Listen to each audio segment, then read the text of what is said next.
આજે આવેદનપત્ર આપવામાં આવ્યું છે કઈ બાબતે, અને એ વાત જાણવા મળી છે કે કોંગ્રેસના જે કાર્યકર્તાઓ ઉમેદવારો છે એમને ધમકાવવામાં આવી રહ્યા, રજૂઆત કરી છે, શું છે સમગ્ર મામલો? ભારતીય જનતા પાર્ટીની એક ખાસિયત છે કે સત્તા વગર એ લોકો રહી શકે એમ નથી.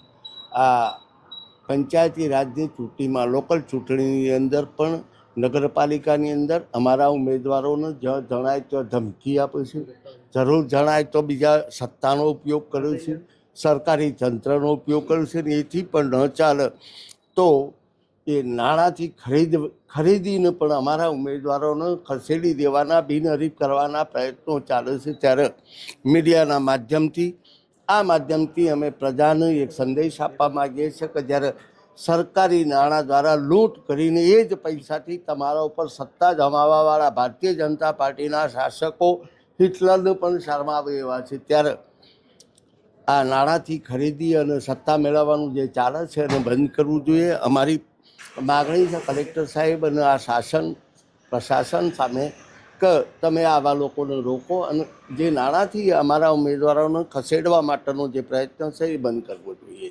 લોકશાહીને જીવંત રાખવા માટે ચૂંટણી અનિવાર્ય છે.